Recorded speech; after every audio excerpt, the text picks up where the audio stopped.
How are you? Very well, thank you. Yourself? I'm doing well, thank you, Will. So, how's your day so far? Not too bad. Did some work, had some food with the family. So far, so good. Wonderful, wonderful, Will. So, Will, a couple of weeks back, you put up your video, Hexlinger. So, would you like to tell me a bit about the making Yeah, of this video and about this song in particular? yeah. Well, we chose this song.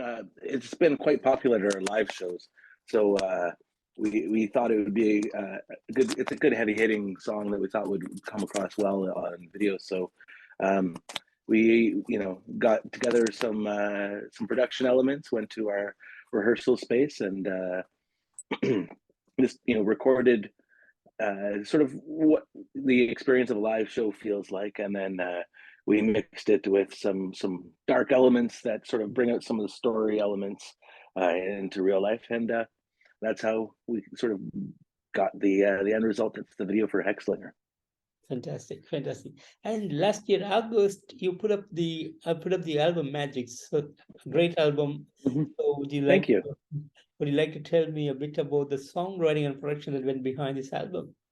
Yeah, absolutely. So, Old Time Moonshine's been together for quite some time. Some of the riffs on that album come from the very genesis of the band. But when it came time to record that album, we'd recently gone through a number of member changes.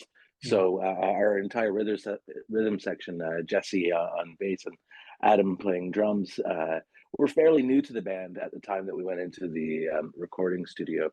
So for that album, they did help with some of the structure of the songs and the flow, but all in all, most of the riffs were already written by the time we got to the studio. So we're in the process of writing a new album together with Jesse and Adam's input a lot more at the early stages of the songs. But that album was a collection of songs that spanned probably 6 years or so of the life time of Old Time Moonshine. So it's there's some heavier elements, there's some more exploratory elements, like we're exploring different areas of our sound and what the core sound of Old Time Moonshine is. But it's still very much an Old Time Moonshine album in the classic sense as well. So yeah. Fantastic. And was there any particular storyline or a concept that went behind the album? Less so than on our previous album. Our last album before this one, the Apocalypse Trilogies, was a conceptual album, a trilogy of trilogies about the apocalypse. This one, I more consciously chose not to go that path and to have more just what came to mind rather than sort of trying to shoehorn things into a preconceived ideal. And while that was really helpful in writing the lyrics for the previous album, I didn't want to be sort of tied down to that same process again. So with the new album, it ended up being some of the songs I wrote maybe 3 or 4 different sets of lyrics to before I settled into something. Like I'd write something and I'd be, oh, that's too dark, for what this is, or it's not dark enough, or it just doesn't really like mesh well with the song. So I'd go back and like strip it all down and come up with new melodies and different ways of approaching it. So overall, I think Magic so far is our strongest of our 3 records, and the music we're writing now, I feel, is even stronger. So it feels good to be progressing despite having done this for a decade or more. So. Fantastic. And how is the touring for 23 looks like? Well, in the future, we're looking at playing a number of dates around the province, and this is branching out into some other provinces. We've previously played a number of shows in the U.S. But at the moment, economically, it's not very viable. There's, after COVID, there's a lot of big touring packages that are swallowing up a lot of those, entertainment dollars. But on the flip side of that, too, with the cost of food, gas, shelter, being what it is, both there and here, it's just not something that we can pull ourselves away from, our families and responsibilities just to do the rock and roll thing. So we're just trying to be a bit more pragmatic about it, and explore ways that we can maximize our impact with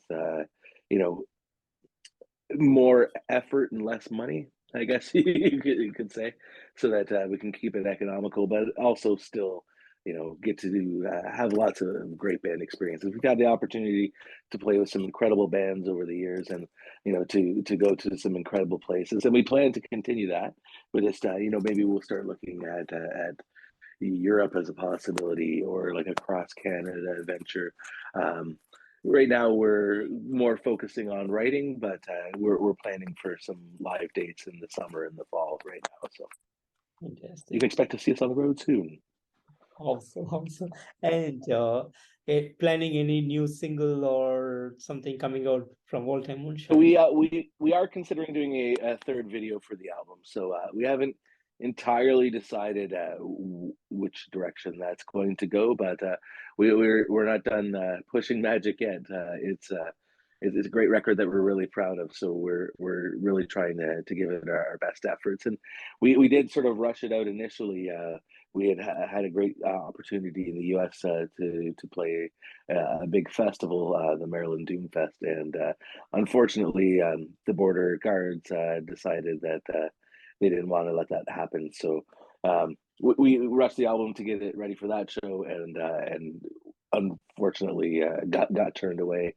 So this next album coming up, we plan to give it our full the full benefit of what we've learned, from our past mistakes, but also the positive things that have worked, and continue to work. And it's a different game than like a lot of us in Old Time Moonshine have been playing live shows for 20-25 years, sometimes more.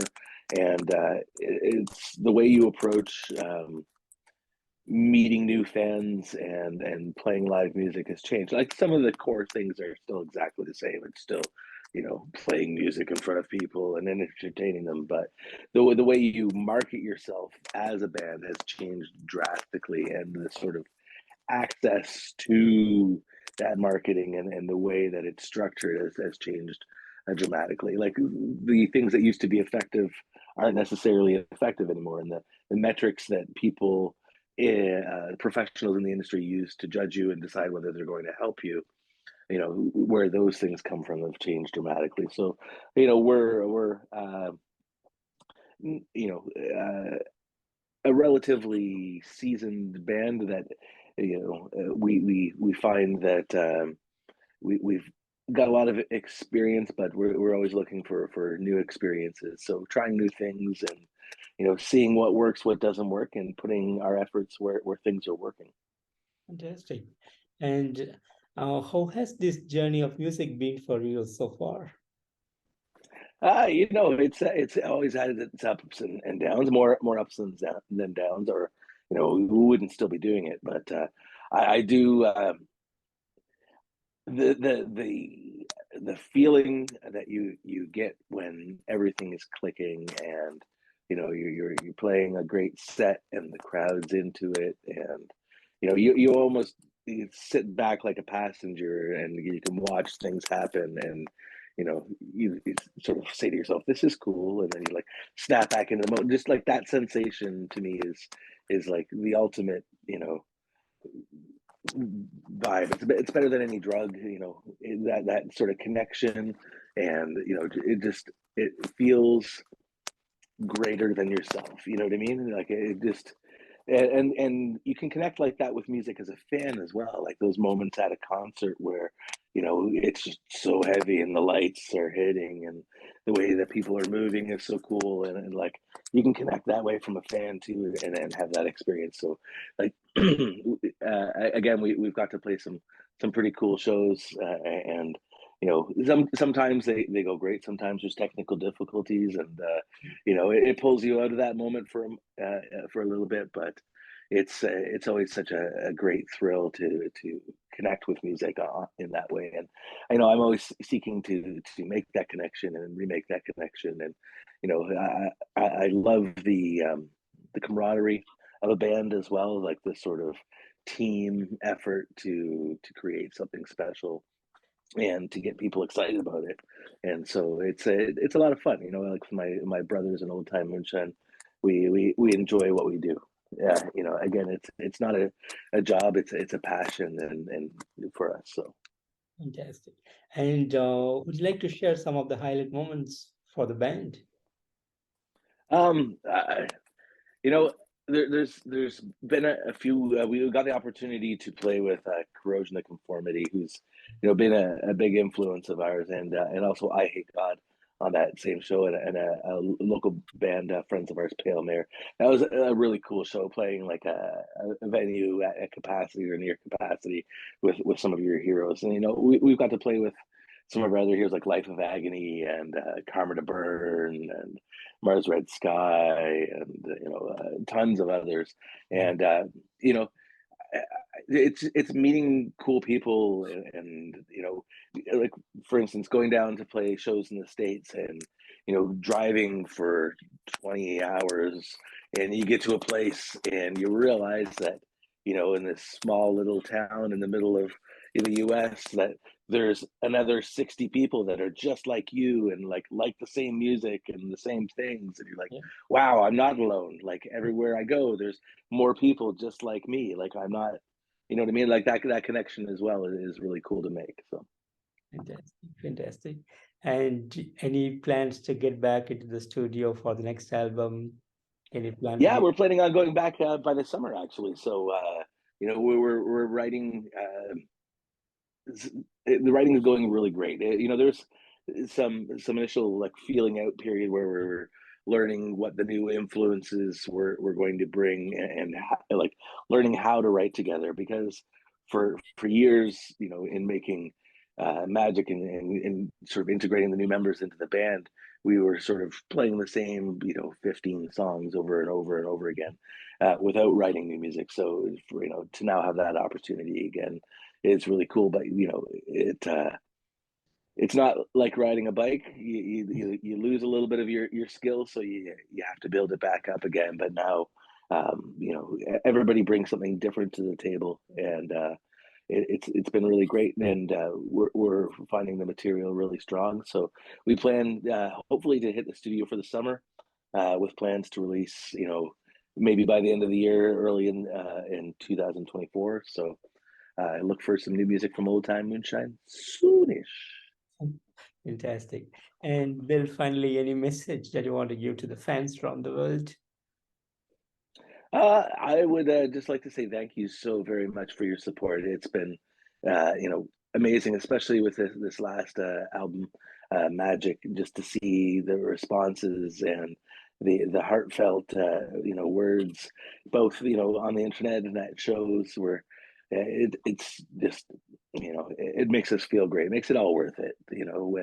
When a fan comes up and shakes your hand, or is like, that was cool. You're like, oh man, thanks. Like, that's what we're trying for. But Awesome. thank you. That's what I would like to say to everybody.